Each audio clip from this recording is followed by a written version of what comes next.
Hey, everybody. Not very many people here right now, I see, but I'm going to kind of give it a couple minutes to kind of see what happens. This is not a regular scheduled time, as you can tell. Well, if you're here for the live, you'll be able to tell that. If you're here for the replay, it won't make a dime's worth of difference to you. Kind of a little play on our not one thin dime for Wollersheim title we got going here.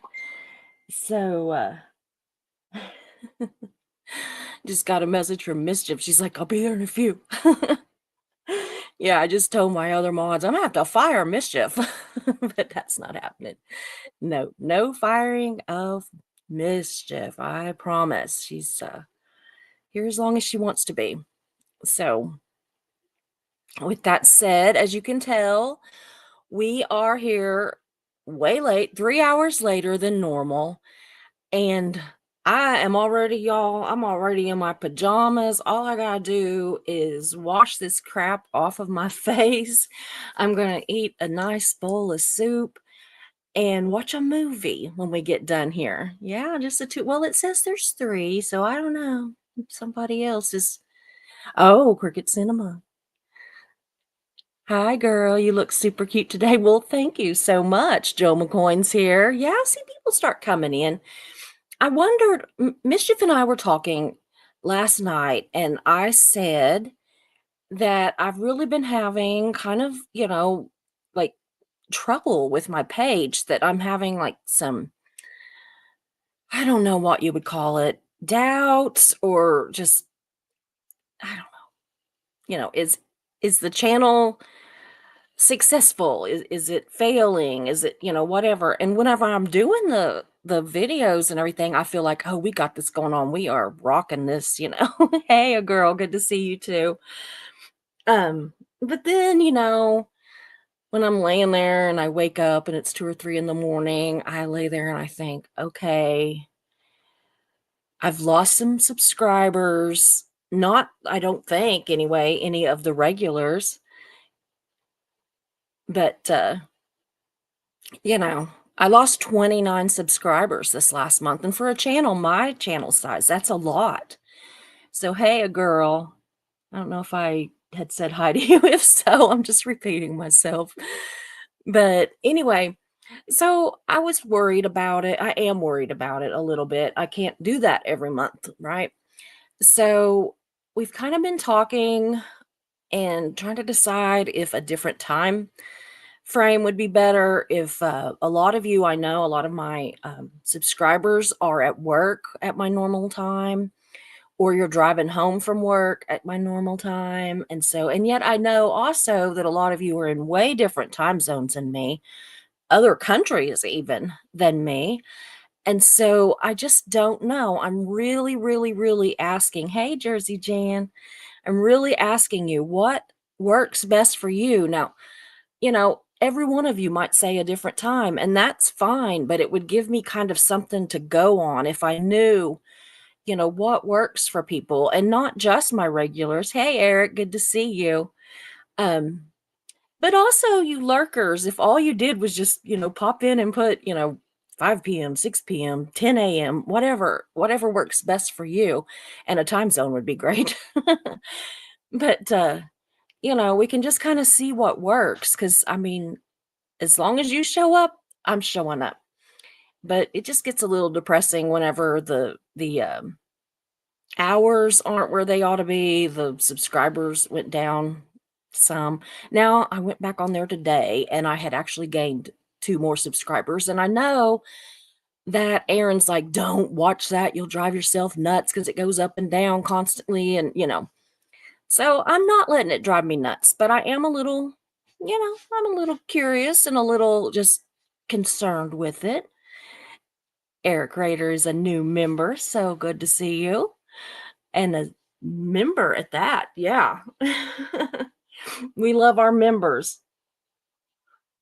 So, anyway, yeah, there's a few more of you have come in. Seemed like there was something else I was going to tell you, but I can't remember what it was. Poor Mark, he's on puppy duty right now. He told me a while ago that if I would watch Mags for a little while, that he would feed her while I'm on my live and take her out to potty. Well, I've just now got started. He's already fed her and took her out. So now he's gonna have to deal with the little demon. She's so funny. I will say I really haven't had hey Eileen, I haven't had much extended time of puppy duty this weekend because for some reason Veta is completely obsessed and she just wants to be all over her. So I'm going to see if she'll watch her tomorrow cuz I'm trying to convince Mark that, hey Anna from Canada. I'm trying to convince Mark that my life may depend on having cheese enchiladas from my favorite Mexican restaurant. Yes, Joel. Baby dogs can be a handful. Thanks for being here, and, thanks for being a member.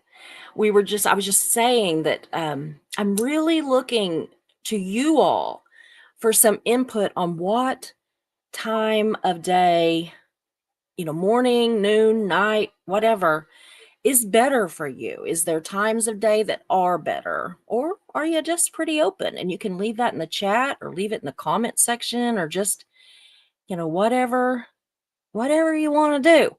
So, but we went ahead and went a little later tonight just to kind of see if anybody else shows up. I am thinking about doing a couple of lives vertically. I don't like them, but it does open you up to a whole bunch of other viewers.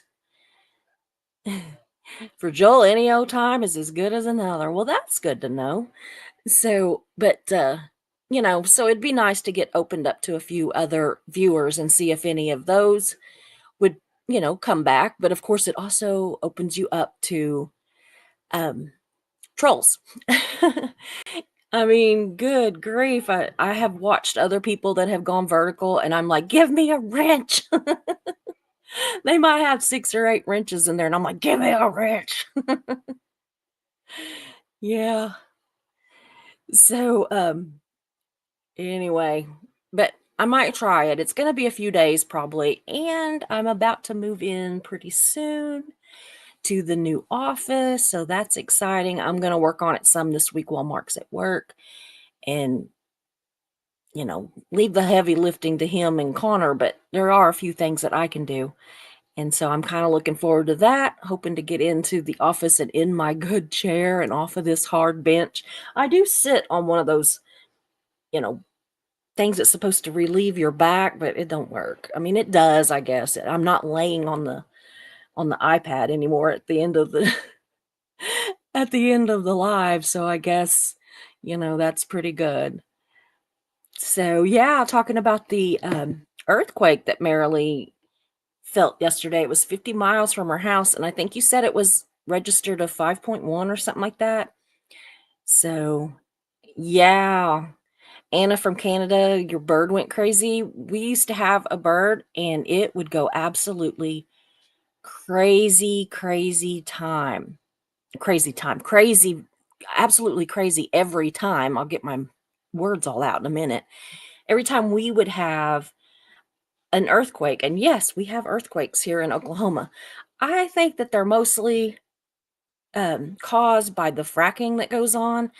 I could don't even get me off on that tangent because we'll be here till midnight, and this we'd be here till midnight even if we started at our regular time. So we'd be here till at least midnight on this later time.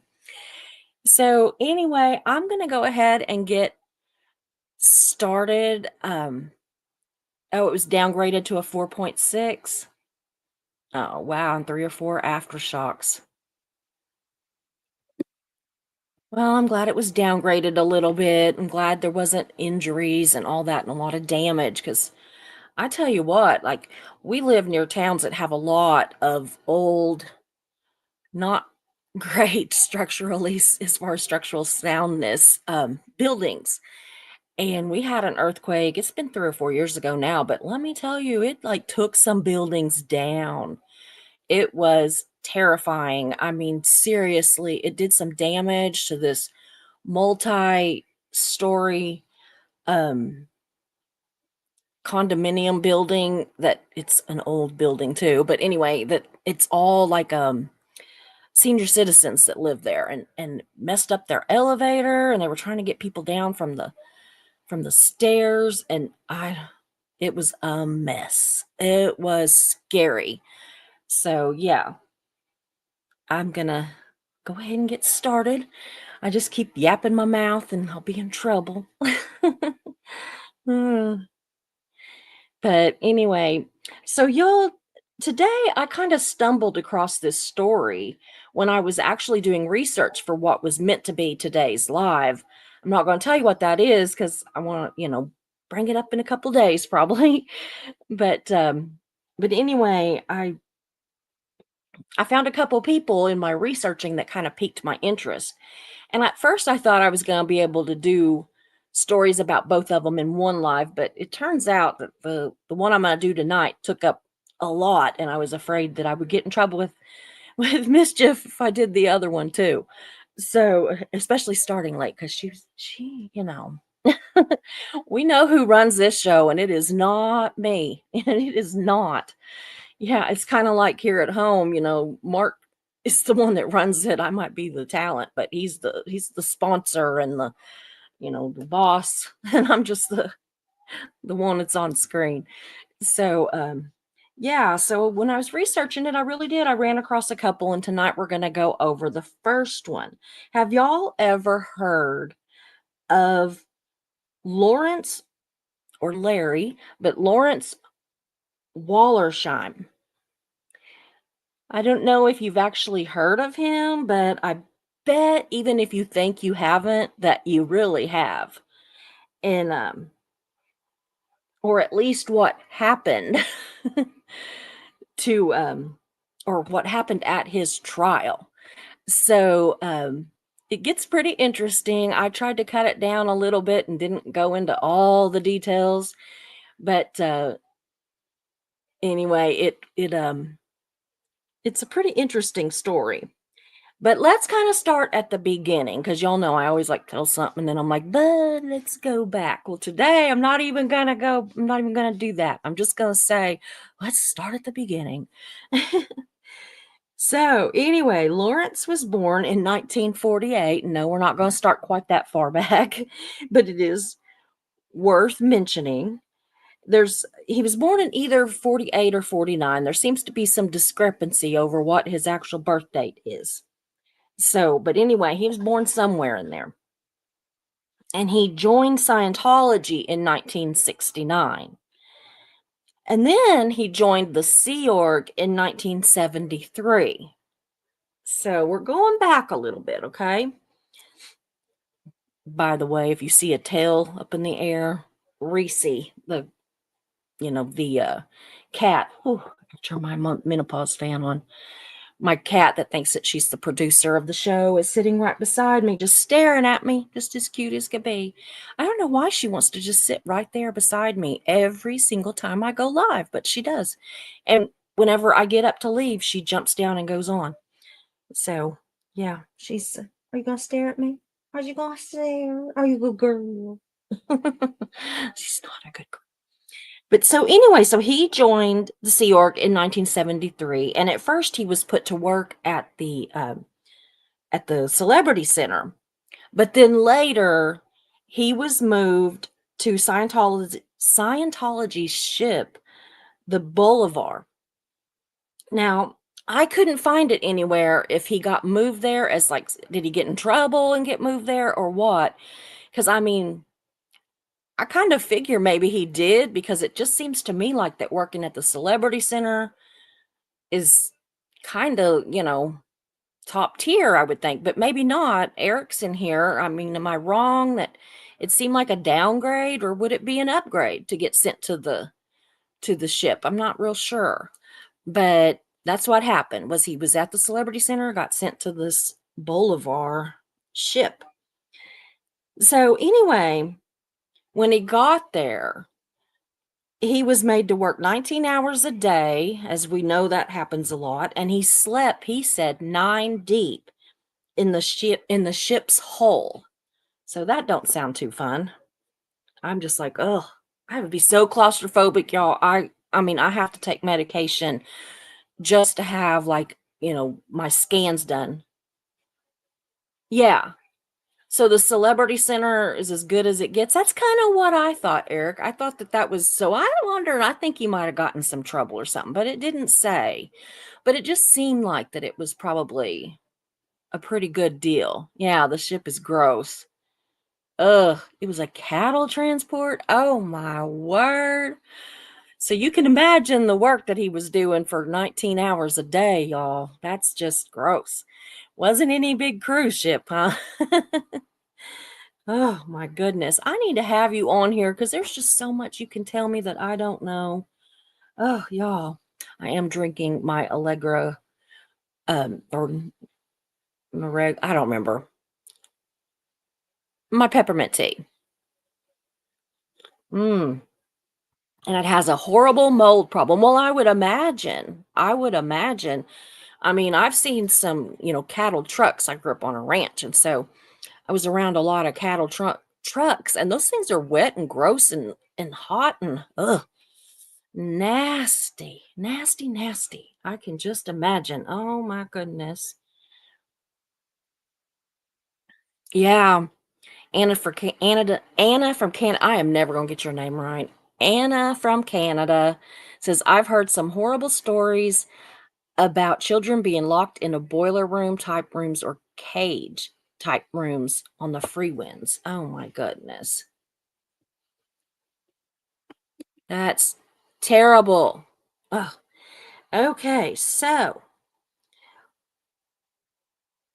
Wollersheim said that he actually tried to escape from the ship when it was docked, but that he tried to escape because he thought he was losing his mind, y'all, which from what Eric is saying is making a lot more sense. And if it had asbestos as well, oh yeah, yeah. But anyway, so he tried to escape, but he was captured and brought back. So that was probably fun. So Wallersheim said that he was convinced to disconnect from his wife, his parents, and other family members, and that he was threatened with a freeloader debt if he left Scientology. And as punishment, so now we know he's punished, probably for trying to escape. As punishment, he was locked in the ship's hold 18 hours a day and deprived of sleep and only fed once a day. Well, you want to bet that was probably rice and beans. He didn't say, but oh my goodness, the asbestos is so bad it cannot be removed. Eric. Wollersheim said that he went psychotic on OT3 and lost his sense of who he was. Now, OT3 is where you learn about Xenu and the volcanoes and the hydrogen bombs and the ice cubes and all of that, y'all. And so I can understand that being kind of a like serious, like, oh crap, who am I and what am I doing here kind of deal. So, he said that in 1979 that he actually contemplated unaliving himself, and which just got him forced into more auditing. But he said that he had two more psychotic breaks while he was doing auditing. So, I mean, goodness. Marilee says, Eric, our older next door neighbor, was a marine electrician. Lots of asbestos in those older ship damaged his lungs. Oh, yeah, popsicle people. Anna from Canada. My dad, he worked at the school here where I went to school. Well, his whole family, him and his six siblings all went to school there and graduated. And then me and my brother and sister went there and graduated. And then my kids went there and graduated. And my brother's son went there and graduated. And so we're kind of like, we are into this school here, y'all. But or we were. But anyway, my dad, he worked there for 30 years and he was in charge of maintenance. So he was over the whole building, which is a small school, y'all. It is K through 12, but it is a small school, probably, 300, 400 kids, not maybe not even that now. But anyway, 300 or 400 kids in the whole school, but which is less than what was in my my sophomore class when I was in California. So I'm just like, oh my God. When we moved here, I'm like, "Where's the rest of school?" Like, I had a math building, a science building, a history building, an English building, a yeah, photography building, on and on and on and on and on. So, oh yeah, Jill McCoy says Maz just signed off. Others on the way, I would suppose. I didn't even know she had went live. I am not getting my notifications, y'all. But so anyway, I am off track again. But my dad, back to that part, he worked there 30 years and he had to clean out a bunch of the asbestos and stuff because he was over the maintenance of the buildings and of the school buses and of the bus barn. All these, the buildings at the school and the bus barn, all full of asbestos. And my dad had to clear it out. And I have been so, so scared for so long because of that. But so far, he's good. He's had some heart troubles, but nothing related to, the asbestos or anything. He's not had any kind of cancer. Oh, thank God, because his family has a lot of cancer in,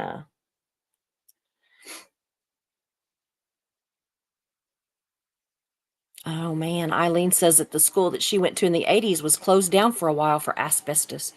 We got pulled out of class by men in full hazmat suits. Oh my God, that is crazy. Hey, I do see Mischief Managed is here now. Good to see you, sis. I've been missing you. Well, I mean, we talked last night, but I like seeing your little name up here. So, anyway, so in 1979, he did say that he contemplated unaliving himself and got more auditing and had 2 more psychotic breaks. Can you imagine? Oh my word. So Wallersham, I can't even talk. I can't read his name. Left the Sea Org and became a public Scientologist. And he was operating a business that sold photography. I love you too, Mischief. Most of his clients and 132 employees were, in fact, Scientologists, because that's what they do, right? But as the Church of Scientology also seems to do on a regular basis, they shot themselves in the foot, right?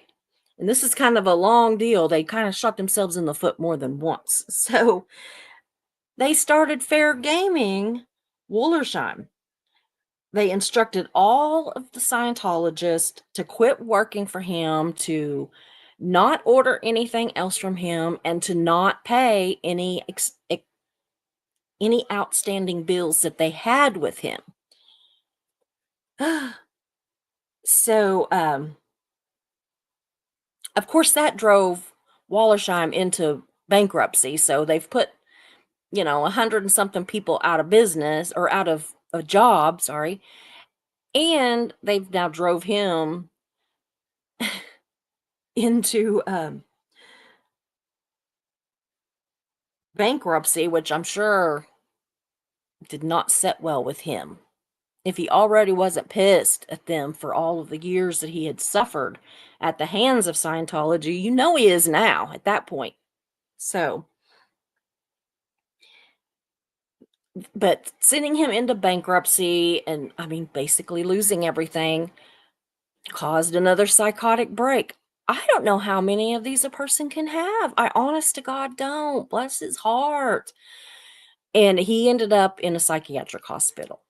So, but in 1980, after recovering from his latest break, Wallersheim filed a lawsuit, y'all. He was like, to Church of Scientology. He like shot them the bird.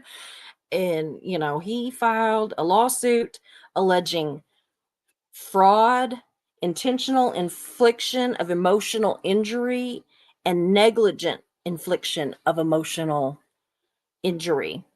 He wasn't playing. So to derail the lawsuit, Church of Scientology, of course, they filed a RICO lawsuit against Wollersheim, then a second lawsuit, and a third lawsuit, and a fourth lawsuit. But they were all thrown out by the judge. Yeah. So Scientology, they kind of suck, don't you think? I mean, they suck, of course, but they kind of suck at litigation. They really don't have the greatest track record with it. But, they do excel at shenanigans. And so, anyway, Scientology then sued. Hey, Marilyn, good to see you. So, they sued his attorneys and his expert witnesses. They started a campaign to discredit and harass him and one of his attorneys. The Church of Scientology also harassed the judge in the case. The judge claims that he was followed, that his tires were slashed, and that his dog was drowned in his swimming pool at home. Can you even imagine? I mean, I can, and I know you can too, because we have heard the stories. But in what alternate universe does a church behave this way? I don't care what church it is. Who behaves that way? Yeah, not the dog. That was the one that got me. Yeah, sounds like Paulette Cooper all over again. I think she actually had it a little worse, but yeah, man, my shingles is still itching. So, anyway, the trial lasted 5 months, and expert witnesses testified, even though they were getting sued, that the auditing and the disconnection practices caused Wallersheim's mental illness.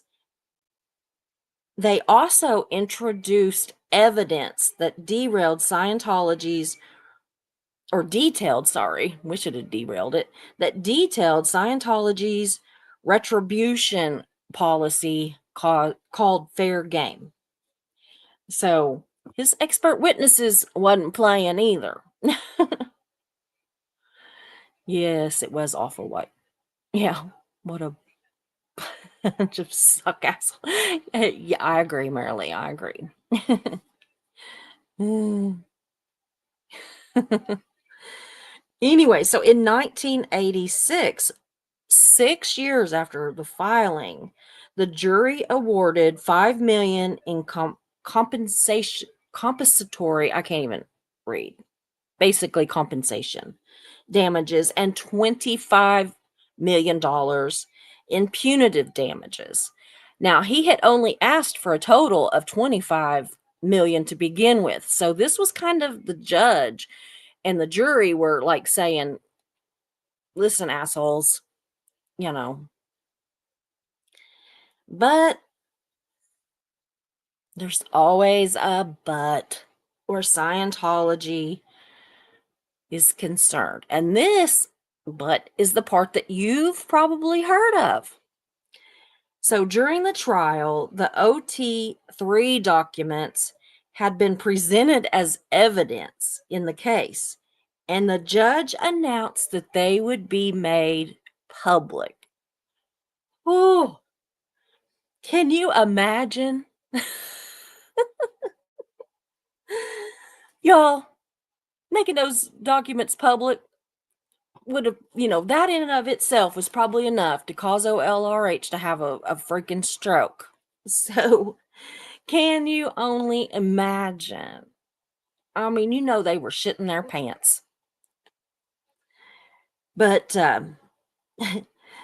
not wanting their secret documents, to be laid bare for everyone to read without paying exuberant fees, that is.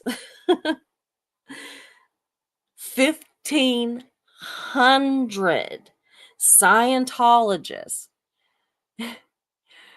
crammed into 3 different floors of the courtroom, y'all. And they It was that they did that in an attempt to block public access to their confidential scriptures.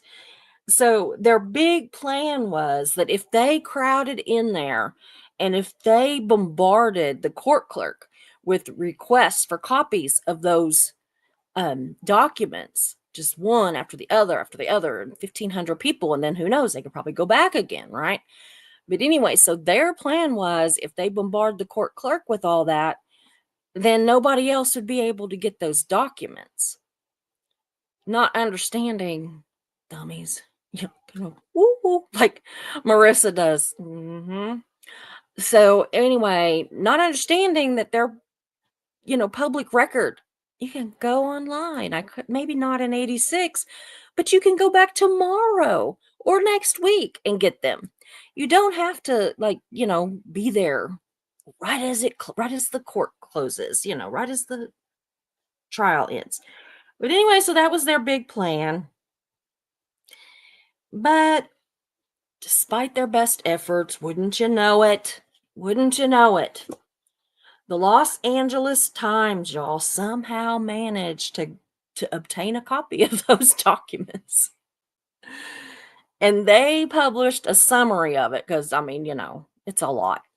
But anyway, so they published a summary, which was enthusiastically picked up by newspapers and other news organizations across the country and eventually the world. And so that is how everybody found out what's in those OT3 documents. Like, that's how we found out. So for that, we can thank Lawrence Wollersheim. But even so, y'all, the Church of Scientology just will not stop, right? They do not stop. Worse than the actual financial loss to Wollersheim was the loss of control of its secret doctrine. I mean, yes, you do have to pay for court records, but it was completely worth it to them, mischief. And sometimes you don't have to pay.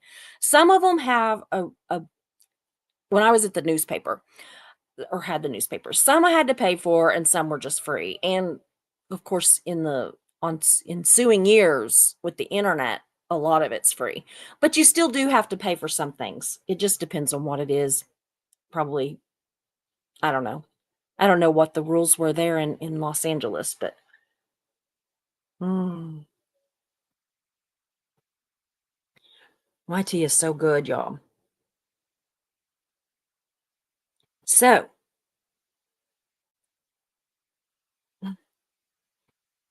with these documents out in the open, the world derision was incredible. I mean, people was not just letting that go, right? They were they were giving Scientology hell, basically.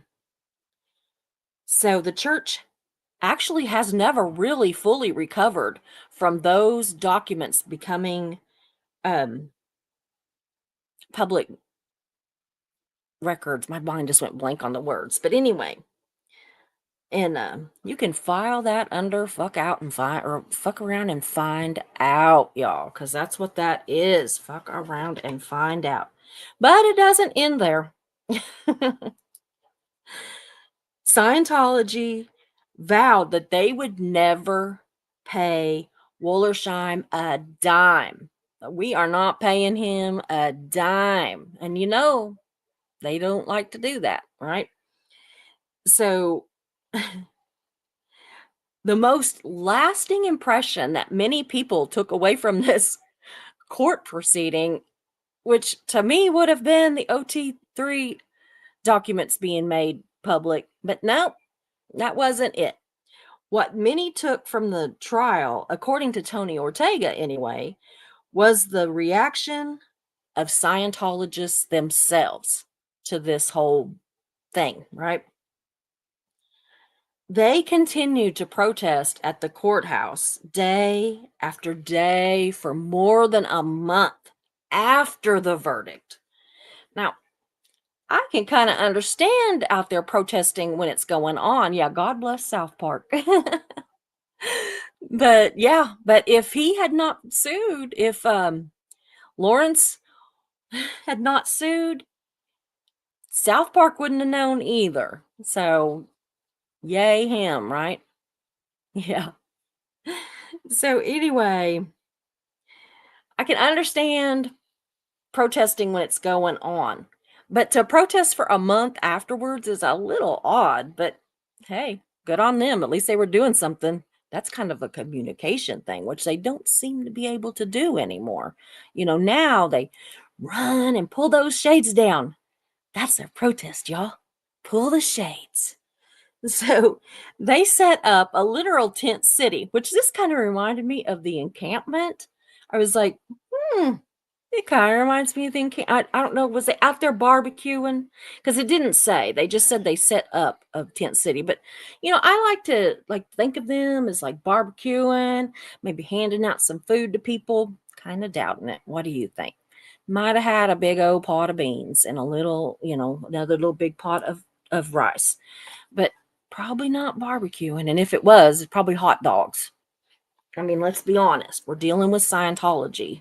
Cheapskates. So anyway, while they're set up in this tent city, the members wore these pins, like a brooch, and they were made out of dimes. So they would go around all day, every day. Literally, they took turns. Some of them would go do it. Yeah. Yeah, Scientology handing out anything? No way. Other than maybe propaganda to get you to join their cult. But so anyway, they're doing this whole protesting thing, right? And their big slogans, instead of Scientology is a cult, Scientology is a cult. No, theirs was not one thin dime for Wollersheim. Yeah, I could do with a hot dog too. I think it sounds pretty good. We had bratwurst for dinner last night, and I did not get I got full, but I did not get my mental fill of them. I would like to have another one, and we ate them all. Peanut butter and jelly and a hot meal, peanut butter on toast. 2 meals. Peanut butter and jelly, and for a hot meal, peanut butter and jelly on toast. Ugh. Probably stole those hot dogs. Yeah, probably, Hannah. But so anyway,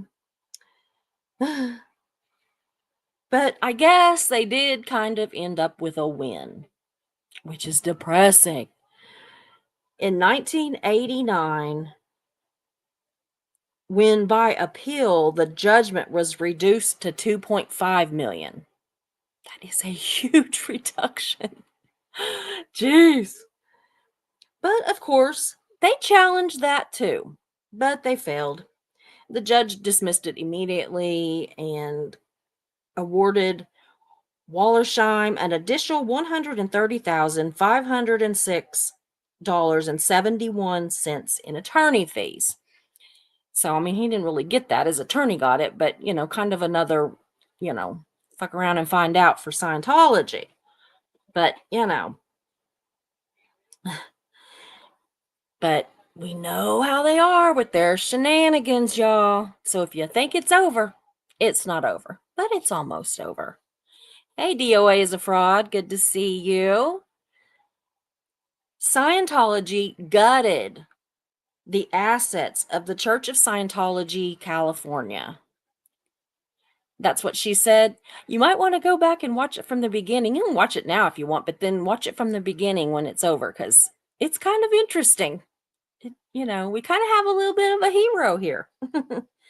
So anyway, they gutted the assets of the Church of Scientology, California, which is what they tend to do when they need to get rid of some money fast. They just move it to another place. Hey, Nisa. When people lose their jobs, not only does the person suffer, but the whole country suffers because that's how taxes are paid. If that happens, this country's revenue will go down. Absolutely. Absolutely. So, okay. So, anyway, they said, well, we're broke. We are literally bankrupt that one state, We can't pay that. We don't have any money to pay them. And they fought it out over the next few years. And while they were fighting it, Wollersheim's attorneys put together detailed evidence proving that Scientology had siphoned the money away from the California organization and had moved assets in order to make it look as though, oh, Joel, you're so funny. They made it look like that they proved that they had siphoned money and made it look like they were bankrupt when they in turn were not. In truth, were not bankrupt. They had just scooched the money over to other places in the country. So, we were in the Scientology network. So, literally 1 hour, y'all, before the hearing to present all this evidence, which was probably going to get Scientology's ass in a ringer. I toned that one down a little bit. But anyway, an hour before that hearing was to start, on May 9th, 2002. Y'all, this started in 1980. Okay. In 2002, May 9th, 2002, the Church of Scientology wrote a check for $8.7 million to Wollersheim to pay the judgment with interest. So I would rather he have got $30 million, but I'm not going to complain about $8.7 million. And I would not probably complain over $8.70 if Scientology just had to pay something, because I just want them to pay. I don't care what it is.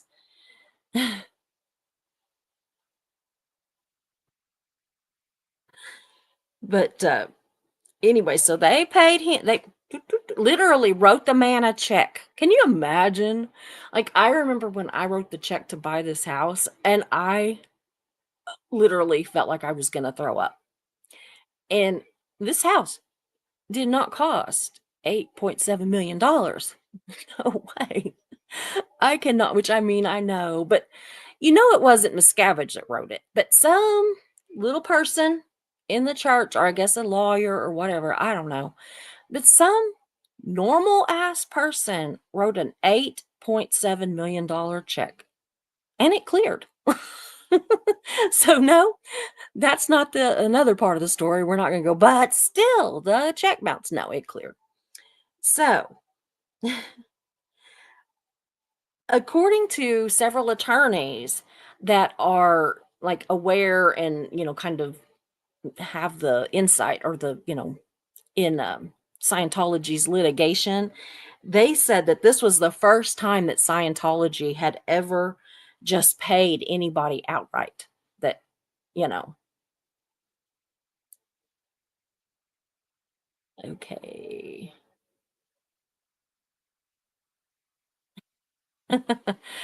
I'll have to find it and tell you where it's at, Marilee. He wrote the cutest little story, which ended up winning him the mug, which was a fluke. I mean, Mark didn't know about his little story that he wrote. He just reached in the little gravy boat and pulled out a name, and there it was. So, and then I reached my little grubby paws in there and drew out Jersey Jan. So instead of just one winner of the mug last night, we had two. And I actually forgot to bring with me the next drawing. So we're going to do it tomorrow. How's that? We will tell what the next drawing is for tomorrow. So, but anyway, so yeah, this was the first time that Scientology had just straight up outright just went, fine, here's a check. Of course, 22 years later, but yeah, they wrote him a check. So yeah, he fought 22 years, y'all. But he eventually came out on top of that one. His lawyer, Lita Schlauser or something like that, Schlauser, had actually received $100,000 for attorney fees, but she went ahead and sued the Church of Scientology and was awarded an additional $313,000, which they also promptly paid. They probably thought, "Oh, hell, I give up. We just gotta get rid of these people."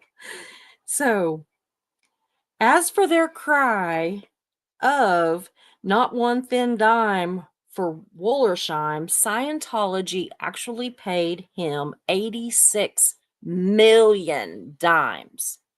So, thankfully, they didn't pay it in dimes. That would have been kind of funny, though, don't you think? Yeah. I've heard of people doing that. Like, if they have to pay something that is, they're irritated about, they'll do it in pennies or change or, dimes or quarters, whatever. 86 million dimes. But no, they wrote a check. So they probably just didn't think of it. Or they'd have probably, can you imagine you go to the bank? I need 86 million dimes. Oh my goodness. So that's what I've got for you on that tonight. And I am just so excited to, be done and get to talk to my chat a little bit. Merely, it would have either it was a message either in, I think it was on the community post that has the picture of the cup, but if not, it would have been on any of the um videos this week. But it was like he did it like at the last minute, so it would have been like on one of the last videos, so you don't have to go back all the way. But yeah, just a little bit lucky. Oh, so we have a story about Blue Sue. Yeah, I can't wait to hear it. Anna from Canada, I agree. Yay, a winner, right? Yeah. Well, I've got another story that piqued my interest and it didn't go so good. But well, it went great and then horrible. So I don't know. I think some of these judges, I think there's some little wimps.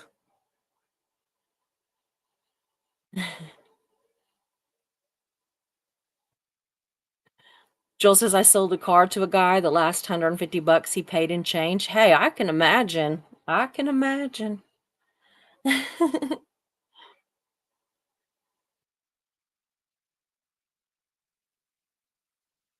So anyway, we don't have too many in here today, and I've kind of managed to keep up with you most of the time, haven't I? I'm gonna go back and just make sure I haven't missed anything important. Well, it's all important, but Yeah, Joel, I was laughing because you actually won my very first giveaway. I don't remember why I don't remember why I gave it away, but I think it was just a bunch of junk from Temu or something. Bless your heart. Well, there was some good stuff in there. Yeah. But I was like, well, Joel, he's like a two-time winner on But First Coffee Susie Oberholtz. Yeah.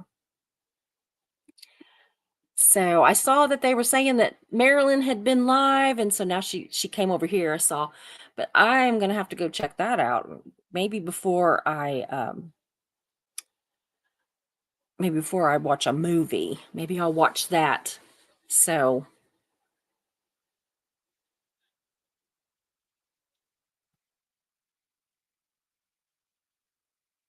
uh Marilee says we don't have pennies anymore, and I honestly don't miss them. Although I do have a small stash for train tracks. Yeah, Joel is lucky. He's a lucky duck.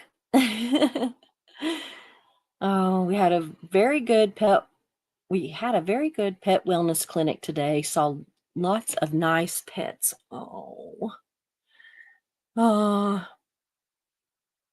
that's good. I need to get a hold of my cousin and say, don't forget to let me know when all my dogs, she's the the veterinary assistant at our vet. And so I'm always like, don't let me forget when the shots are due. Don't let me forget when this is due. Don't let me forget when that's due. And yeah. So And then when she gets old enough, of course, we're gonna have Mags spayed because we don't want any puppies. So, yeah, I did that one time. We had a dog, and everybody said, "Oh, you gotta let her have one litter of puppies. It'll make her such a sweeter dog and all that." And I don't know if it's true. She was already sweet, and she was sweet afterwards. But we did let her have one litter of puppies. We planned it, had the male that we wanted, and she was a rescue. He was a rescue. It was all all good. But anyway, yeah.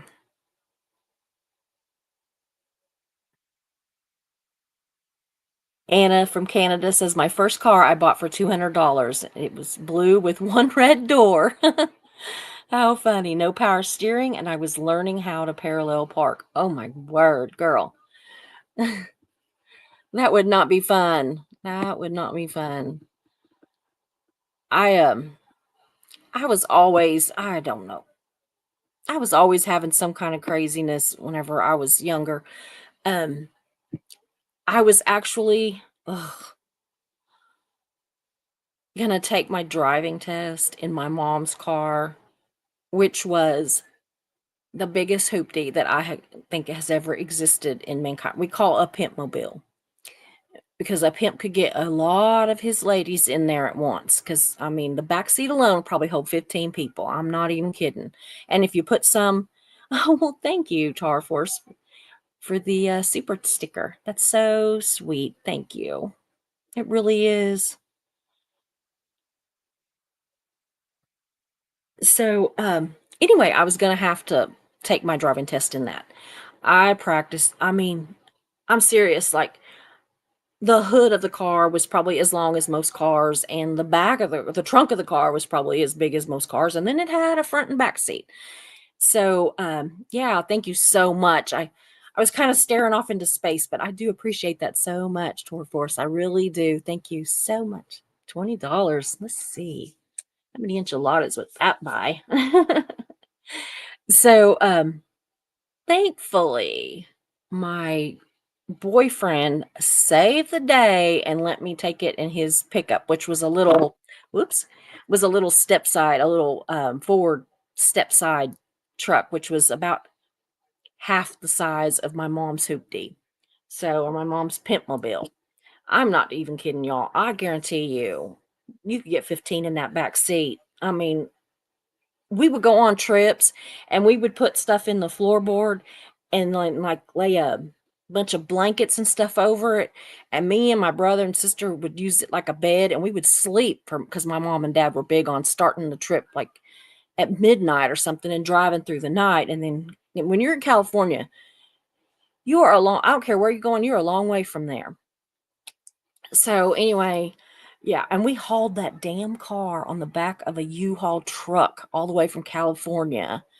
Oh my word. And my brother, he had the skinniest ass of any kid I ever knew.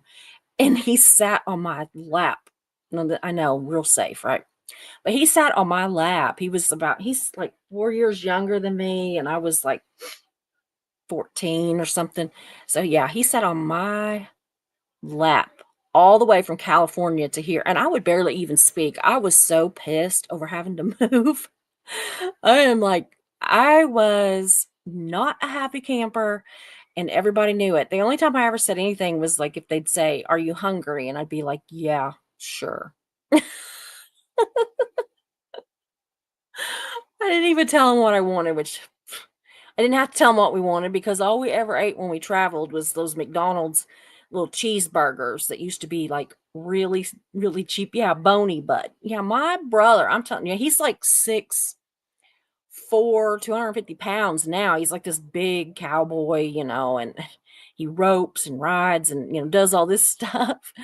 But he had, yeah, Pouty Susie. Oh, I'm telling you, I was like, yeah, sure, whatever. Ugh, I was awful. I was awful. I don't think I spoke for like a few days after we got here, but then I met a guy. True story. Well, first I went like, I wouldn't speak to my parents, but I went to my cousin's house because we were just like the best of friends, and I went there and I was all happy and talking to her, and then we'd go back and I'd be I was evil. I was an evil 14-year-old brat is what I was. I was awful. Your baby brother lives in a van? Oh, does he do that, like, the whole, the van life stuff? Because I've got some friends that do that. They live in a van, and it's amazing. It's so cool. I don't know. I could do it, but not I could live in a motor home or a really nice travel trailer. But I'm not much for, like, the tent thing anymore. We used to go camping, and we'd sleep in a tent, but my bones were not so old then. That was back in my 20s, and there's a big difference in 20s and 50s. I mean, my bones do not mm-mm. Can you imagine getting down on the ground? Which, I mean, we did. We would take, like, air mattresses and everything, but that is still on the ground. My bed, I literally have one of those, um, steps like they've got at the doctor's office or something for you to get up onto their bed or whatever. Yeah, I've got one of those in, to get up on my bed. And do you know that that little Mags, I mean, she's tiny, right? Like, y'all saw her, she's little. She jumps off my bed. I mean, I will see her getting ready to jump, and I am, like, crawling across there trying to get to her, and I'm hollering, "No!" And straight down on the floor, and away she goes. Guess where she goes? To the big dog's dog food and water. The dog is freaking food obsessed. We should have named her, I don't know, Chubs, or I don't know, some kind of hungry name. I don't know. Yeah, I don't do camping at all. I will stay in now, I don't not a, like, a roach infested or bed bugs infested, but I don't have to have, glamping. I don't have to have, like, a fancy hotel, but it needs to be a hotel. I don't even like motels. I want to walk in, go in an elevator, and go to my room. I don't want people pulling up and the lights are shining in my room and all that kind of stuff. No. So, anyway, where was this? Yeah, it's not a nice tricked out van. Well, it doesn't have to be. Eileen says, "Oh no, I never liked camping, mostly because I needed the bathroom a lot and hated walking over the campsite with my toilet roll under my arm." Yeah. Yeah, camping to me equals no room service because I'm like, "What?" Yeah, we camp out every time we go on vacation, we camp out at the Hilton. Mhm. Not the fanciest place in town, but certainly not the junkiest, but we have a lot of Hilton points because that's how we pay. We have 2 credit cards, and we pay everything on those at the all month, and then we pay them off, and then we get points for Hilton and Delta. And just like last time we went on vacation to, Savannah, didn't cost us money because we had all these points everywhere. So, yeah, I used to make my husband we had a couple of campsites that we really liked, and it was pretty safe there, and we would camp a lot during the week and not, like, during, like, the weekend when it was so busy. And so I would always make him park pretty close to the bathroom because I'm like, "I am not traipsing a quarter mile down there to pee, and I'm not going back behind a bush because, there might be a bear or something." There's probably not, well, there might be now, but, back 30 years ago, there probably wasn't bears, but I didn't care.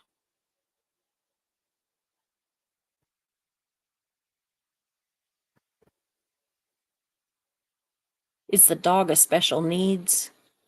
Did I miss something? Mine's not. But I am. I'm a special needs. Ugh. Jersey Jan says, "I hate motels. I've come across the nastiest people there." Yeah, I have too. I don't like it, and they hang out outside the rooms and everything. So, I got to go inside. Yeah. I caught my first live with Tori last night. She is interesting and could use some views. She's on pretty late. She's on late for her, I mean, for California. I fell asleep and didn't quite make it through. Aw, she's something. Yeah, I'll have to go watch her. I'll probably fall asleep, but I'll watch her. I'll do that after my movie and after I watch Marilyn and then watch a movie and then I'll watch. Yeah, I'm up late, y'all. I don't know. I go to bed late. Eileen says, basically, I can stay in a caravan or a chalet or something, but really need my own bathroom and a kitchen to enjoy my stay. I agree. I agree. I have the friends that I have that have that van, they actually have like a bathroom in it. I mean, it's one of those that it has like the thing that they have to clean out all the time, but it's not a bucket. They're not a shits in a bucket. They have an actual toilet and so yeah, they have like a tent, and sometimes if they're somewhere for a while, they might like set the tent up and put the toilet thing in there. It's crazy. They've got like a shower that they can attach to the outside, and it's got like a little deal they can hook up to cover them up. But they aren't right now, but for years they were full-time van life people, and it was cool. So, well, guys, I better go. Mischief's gonna start getting on to me, but this has been enjoyable. I kind of enjoyed it.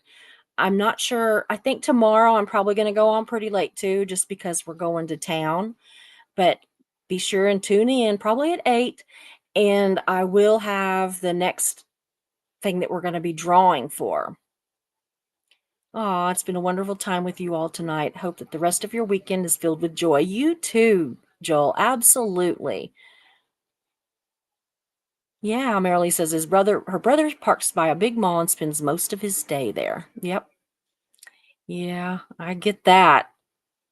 But anyway, yeah, thanks for being here. I just love you all. Thank you guys so much. And I will be back tomorrow. Bye bye.